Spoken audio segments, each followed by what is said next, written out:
اعوذ باللہ من الشیطان الرجیم بسم اللہ الرحمن الرحیم الحمدللہ رب العالمین۔ ہماری بحث کلام جدید کے اندر چل رہی تھی اور کلام جدید میں ہم نے الحاد کی بحث کو شروع کیا تھا۔ مختلف مطالب جو مقدماتی تھے الحاد کے بارے میں آپ کی خدمت میں بیان کر دیے ہیں۔ آج آپ کی خدمت میں یہ بیان کرنا ہے کہ کیوں لوگ الحاد کی طرف مائل ہوئے، وہ کون سے اسباب ہیں کہ جو سبب بنے کہ یہ ملحد ہوں، یا ملحدوں نے جن اسباب کا سہارا لیا۔ اب یہ انسان اس ملحد کی زندگی پڑھ کے ہی فیصلہ کرے گا کہ آیا وہ اس سبب کے تحت ملحد بنا ہے یا ملحد بن کے ان سبب کا سہارا لیا ہے۔ مختلف جو ہیں وہ اسباب ہم یہاں پر گنوا سکتے ہیں کہ جن کی وجہ سے یہ ملحد ہوئے یا ملحدین اس کا سہارا لیتے ہیں۔ آپ کو یاد ہوگا کہ ہم نے الحاد کی تین حالتیں بیان کی تھی، تین شاخیں بیان کی تھی۔ ایک حالت تھی کہ جہاں صریح طور پر خدا کے وجود کا انکار ہو رہا ہے، درست ہے، اور ایک ہے کہ جہاں خدا کے وجود میں شک ہو رہا ہے، اور تیسری جو حالت تھی وہ کیا تھی کہ خدا کے وجود کا اقرار تو موجود ہے لیکن تدبیر الہی کا انکار ہو رہا ہے کہ طبیعت اور جہان اور خدا کے درمیان کسی قسم کا کوئی ارتباط نہیں ہے،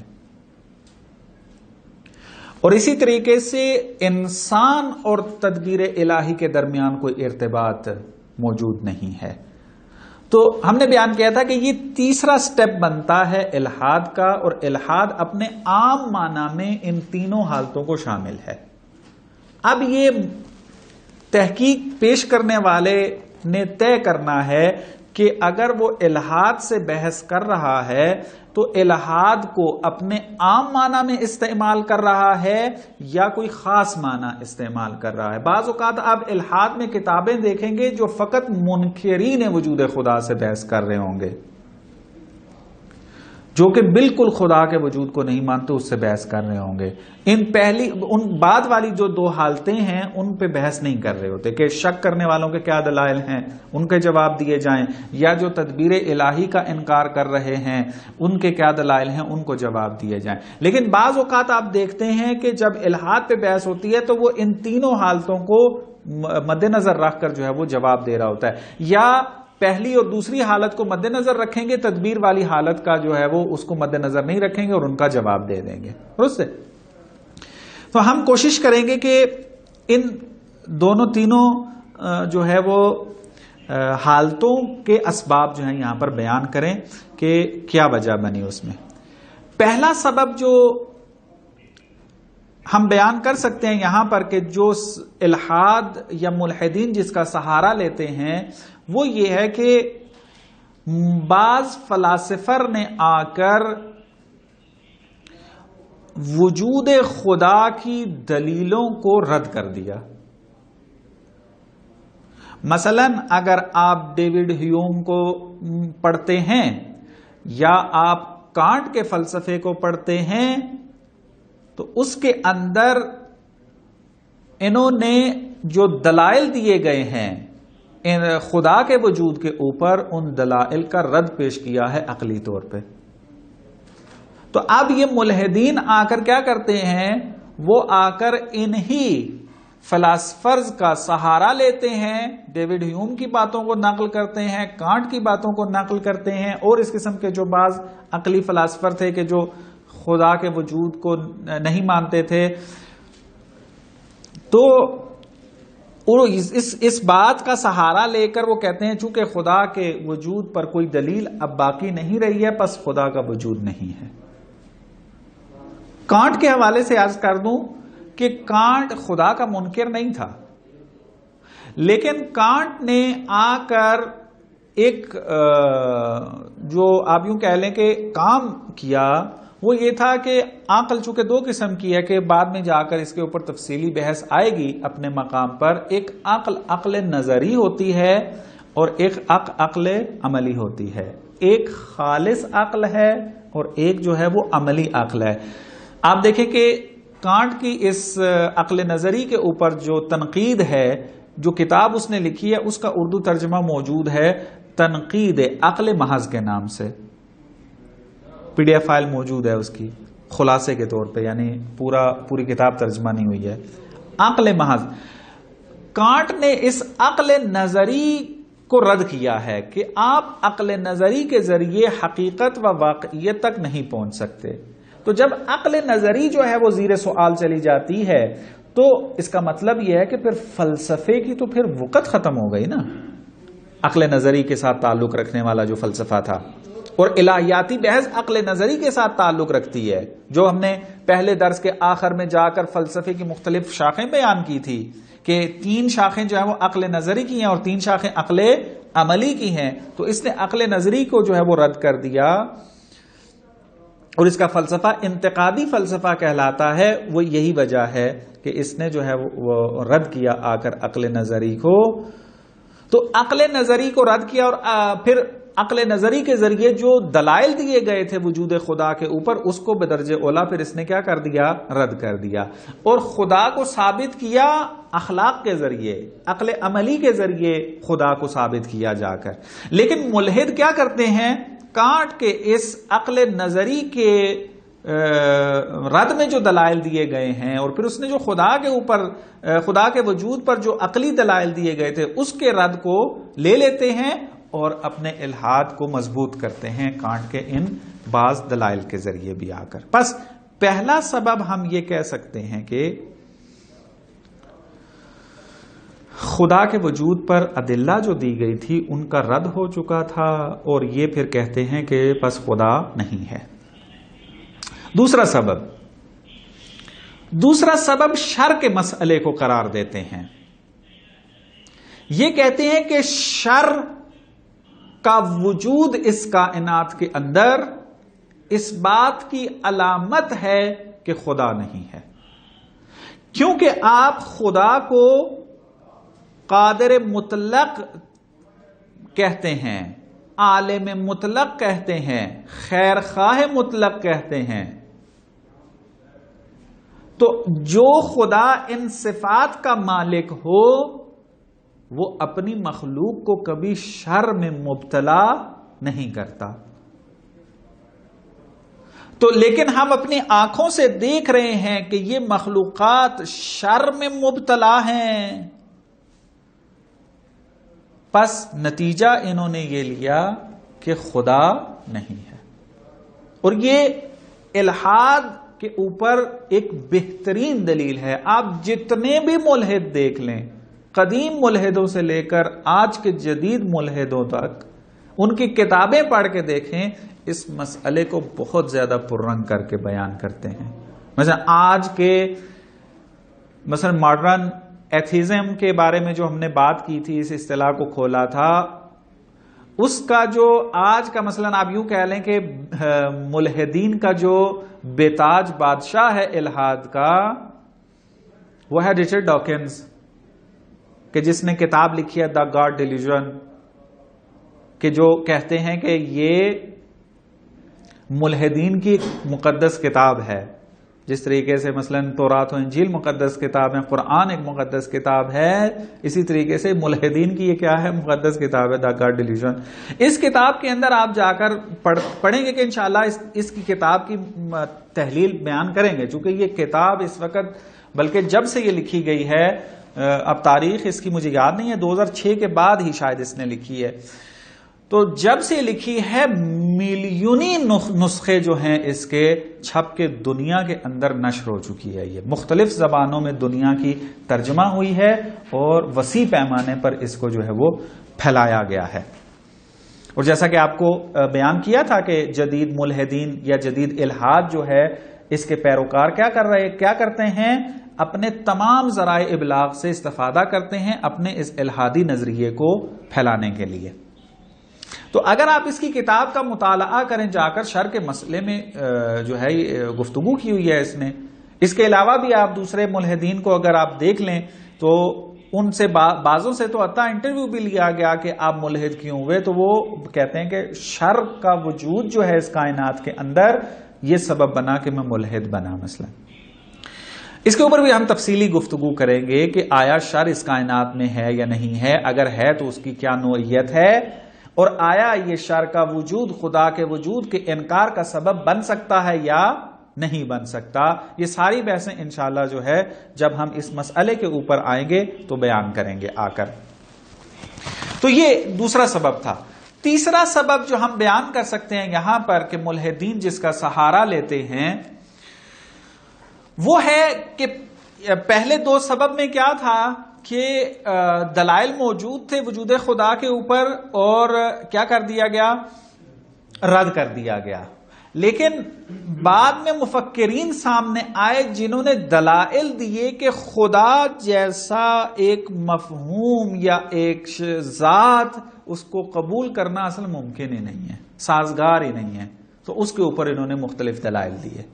بس دلائل موجود ہیں نفی خدا کے اوپر، نہ یہ کہ وجود خدا کے دلائل مردود ہیں، بلکہ نفی خدا کے اوپر دلائل موجود ہیں. کہ ان میں سے ایک مسئلہ جو ہے وہ شر کا مسئلہ ہے جس کو یہ بے عنوان دلیل لے کر آتے ہیں، اور اس کے علاوہ بھی ہے کہ اگر موقع ملا تو اس کو وہاں پر بیان کریں گے. یہ تو تھا کہ جہاں خدا کے وجود کا انکار کیا جا رہا تھا. اور اگر آپ شک والا جو مسئلہ تھا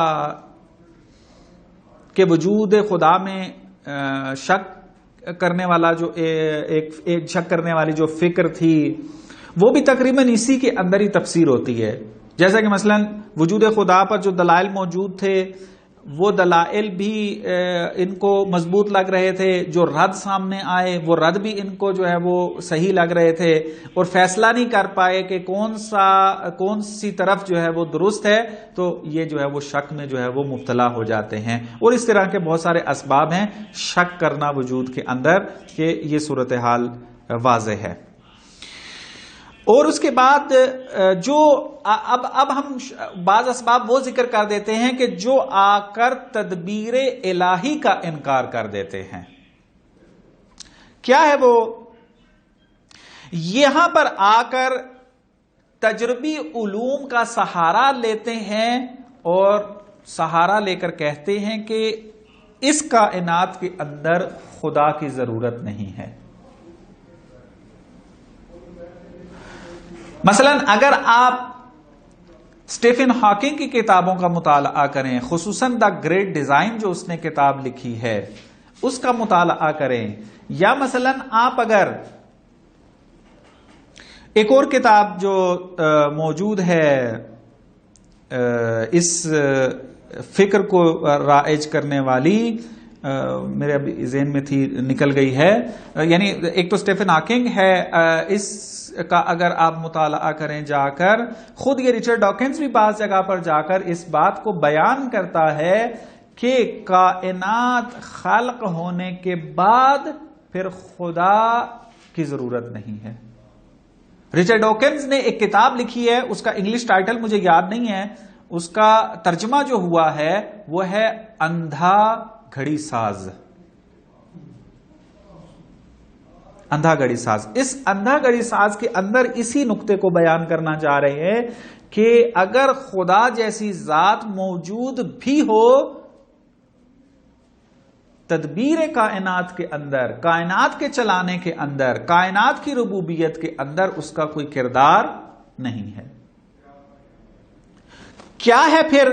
کہتے ہیں یہ جو کائنات کے اندر قوانین موجود ہیں اور ان قوانین کے تحت ہم کائنات کے ہر حادثے کی تفسیر بیان کر دیتے ہیں، تو یہاں سے اب ہمیں خدا کی ضرورت پیش نہیں آتی. خدا کی ضرورت تو تب پیش آئے نا کہ جب ہم کسی چیز کو بیان نہ کر سکتے ہوں. یہاں سے پھر ایک اور اصطلاح سامنے آئی، the God of gaps. The God of gaps کی تھیوری کیا کہتی ہے؟ وہ کہتی ہے کہ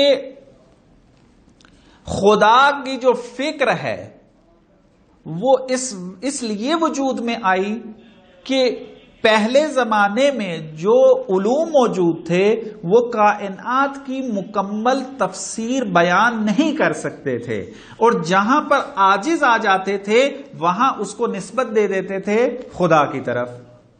لیکن آج علوم اتنی ترقی کر گئے ہیں کہ ان علوم کے ذریعے ہم پوری کائنات کی تفسیر کر سکتے ہیں، اور جب ہم پوری کائنات کی تفسیر کر سکتے ہیں پس خدا کی ضرورت نہیں ہے۔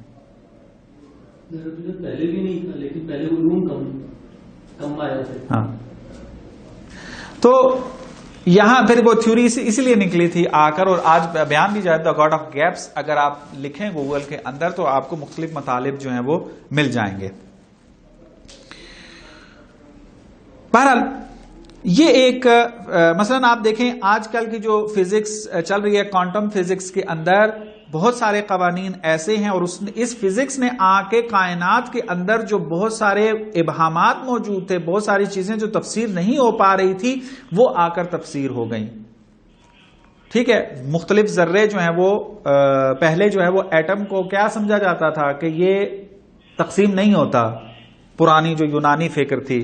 پھر بعد میں فزکس نے آ کر ترقی کی، کہا کہ ایٹم جو ہے وہ تقسیم ہوتا ہے، الیکٹران پروٹون نیوٹرون کے اندر آ کر۔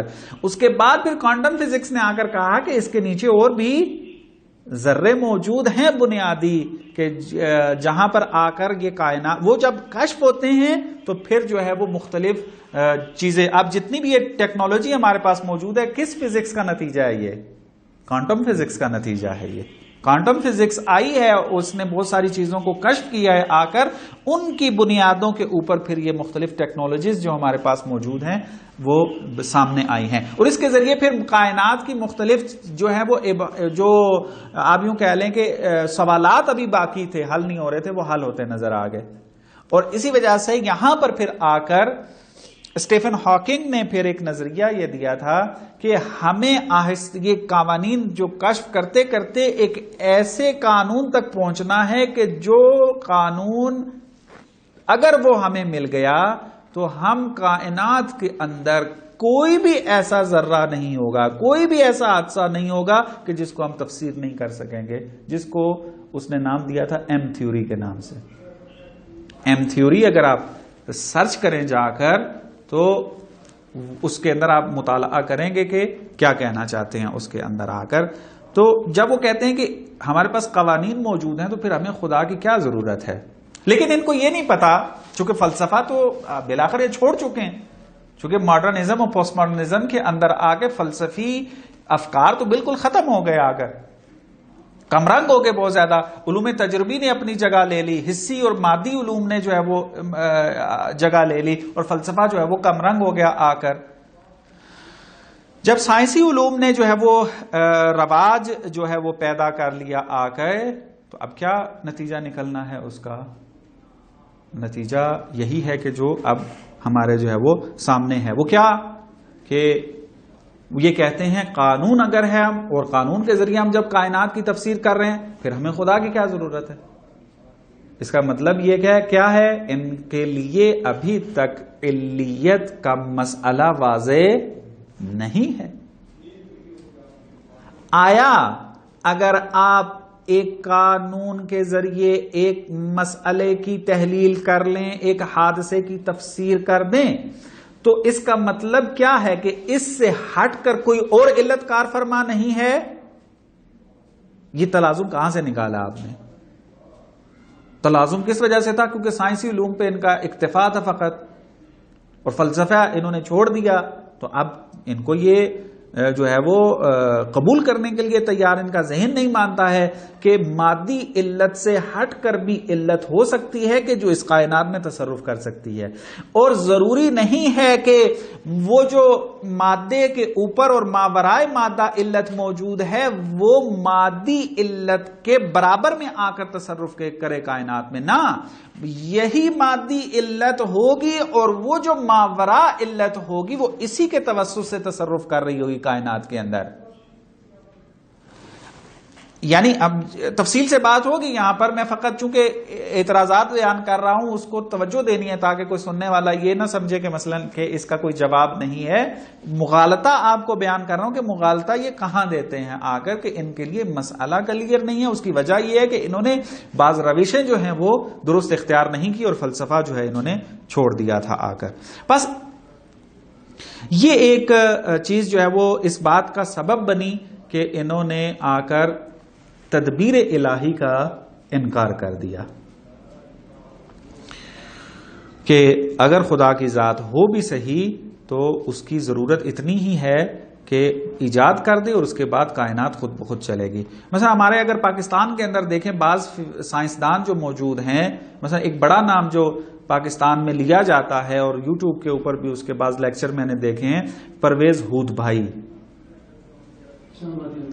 ہاں، پرویز ہود بھائی کے اگر آپ دیکھیں، میں نے خود انٹرویو اس کا سنا ہے، وہ کہیں باہر کے ملک گیا تھا یا کہاں تھا، بہرحال انٹرویو اس کا اردو میں اور نیٹ کے اوپر دستیاب بھی ہے، آپ جا کر سرچ کر کے دیکھ سکتے ہیں.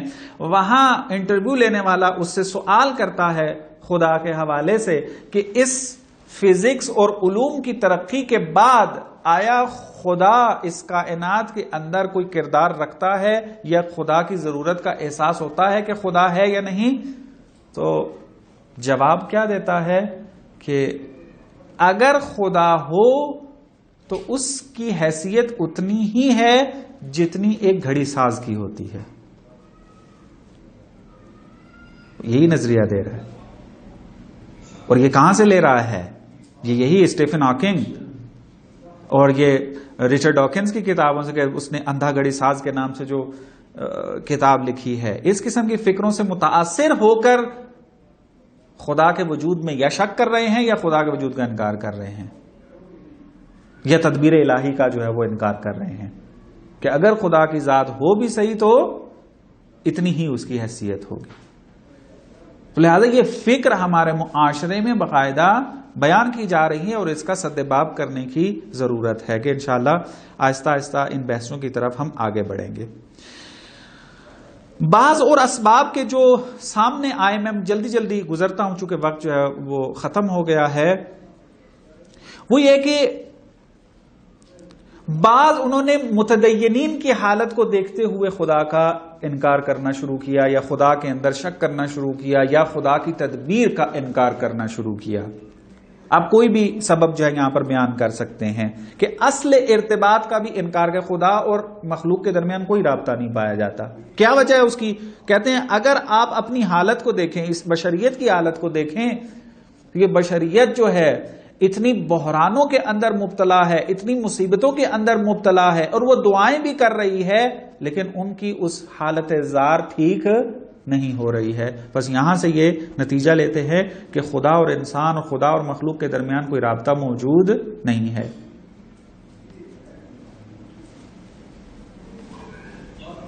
درست ہے. اب یہاں پر آ کر کیا کرتے ہیں ہم، مثلا رچرڈ ڈاکنز کی کتاب اگر دیکھیں دا گاڈ ڈیلیوژن کے اندر کے اس کے اوپر ایک نگاہ ڈالیں گے ہم، تو وہاں یہ دعا کے مسئلے کو اٹھاتا ہے اور اسی نقطے کو اٹھاتا ہے وہ. اور یہاں پر دعا کے نقش و کردار کو بیان کرنے کی ضرورت ہے، دعا کے مفہوم کو کھولنے کی ضرورت ہے کہ آیا یہ جو حالت بشریت کی ہے اور بعض بحرانوں اور مشکلات کا شکار ہوتی ہے اور دعا کرنے کے باوجود ان کی یہ حالت ٹھیک نہیں ہوتی، اس کے کیا اسباب ہیں؟ آیا اس سے ہم خدا کی تدبیر، خدا کے رابطے کا انکار کر سکتے ہیں یا خدا کا انکار کر سکتے ہیں؟ نہیں، کہ انشاءاللہ اس پہ بحث ہوگی. اور یہ بہت غلط فہمی ہے کہ جو اس نے رچرڈ ڈاکنز جیسے افراد نے پھیلائی ہے. پھر آ کر ایک دلیل دیتے ہیں آ کر کے مثلا کہتے ہیں کہ دین جو ہے جہاں بھی آیا ہے یہ عقب ماندگی کا ہی سبب بنا ہے، ترقی سے روکتا ہے دین. اب یہاں دیکھیں خدا کے تشریعی پہلو کو یہاں پر رد کر رہے ہیں، یعنی وہ جو ہے نا انسان اور خدا کا رابطہ یہاں چل رہا ہے. پہلے کیا تھا؟ فزکس کے ذریعے آ کر خدا اور جہان کے رابطے کو ختم کر رہے تھے. اب ان دلائل کے ذریعے خدا اور انسان کے درمیان رابطے کو ختم کر رہے ہیں، ان دلائل کے ذریعے کہ دین، چونکہ خدا اور انسان کا رابطہ دین کے ذریعے ہونا تھا. اب دین کیا ہے؟ کہتے ہیں دین تو عقب ماندگی کا سبب بنتا ہے. جہاں بھی آپ دیکھو دین، وہاں پہ بشریت نے ترقی نہیں کی ہے، لیکن جہاں بھی دین سے ہٹے ہیں تو ترقی کی ہے. مغالطہ دیتے ہیں آپ یہاں پر آ کر. ایسے کیا آیا واقعاً دین جو ہے وہ عقب ماندگی کا سبب ہے، یا خود دینداروں کے اندر کچھ ایسے مسائل موجود تھے کہ جن کی وجہ سے وہ عقب رہ گئے، بیکورڈ ہو گئے؟ وہ بات واضح ہے کہ وہاں پر اس کی تھوڑی سی بحث کریں گے آگے. اور پھر ایک اور چیز جا کر بیان کرتے ہیں کہ کلام جدید میں اس کے اوپر بحث ہوتی ہے. وہ آ کر کہتے ہیں کہ ارتباط ہونا تھا انسان اور خدا کے درمیان دین کے ذریعے، لیکن ہمیں جتنے بھی شواہد ملے ہیں ان تمام شواہد کے ذریعے ہم کہہ سکتے ہیں کہ دین بشر کی اختراع ہے، یہ الہی نہیں ہے. تو جب دین نام کی چیز ہی نہیں ہے، سب چیزیں بشر نے ہی گھڑی ہیں، تو پھر انسان اور خدا کے درمیان رابطہ کیسا ہو سکتا ہے؟ مثلا آپ دیکھیں مختلف نظریے سے، کوئی کہتا ہے کہ دین خوف کی وجہ سے وجود میں آیا ہے، کوئی کہتا ہے کہ دین جو ہے وہ انسان کی نفسیاتی عقب ماندگی کی وجہ سے آیا. مثلا فروئڈ کا نظریہ دیکھیں جا کر، اس قسم کے مختلف جو ہے، مثلا کہتے ہیں دین جو ہے وہ کیا تھا، بچگی کا زمانہ تھا، اور پھر جو ہے وہ فلسفی زمانہ ہوا، اور اب جو سائنس کا زمانہ چل رہا ہے، اب یہاں پر دین اور خدا کی ضرورت نہیں ہے. تو دین جو وجود میں آیا تھا وہ اس زمانے کی ضرورت تھی اور بشر نے جو وہ بنا لیا تھا. بس دین جو ہے وہ بشر کی اختراع ہے، تو بس خدا اور انسان کے درمیان کسی قسم کا کوئی رابطہ موجود نہیں ہے. اور یہاں پر آ کر ہم یہ ثابت کریں گے کہ دین سب کے سب بشر کی اختراع نہیں ہے. اگر آپ کو بعض دین بشر کی اختراع لگے ہیں تو اس کا لازمہ یہ نہیں بنتا کہ آپ آ کر ایک قاعدہ کلیہ بنائیں کہ ہر دین جو ہے وہ بشر کی اختراع ہے.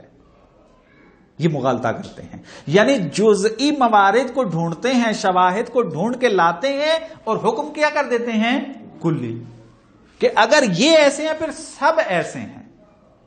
یہ سب سے بڑا مغالطہ ہے کہ جس کی طرف جو ہے ہمارے جوان توجہ نہیں کرتے، کہ یہ ملحد لوگ کس طریقے سے جوانوں کے ذہن کو خراب کرنے کی کوشش کرتے ہیں.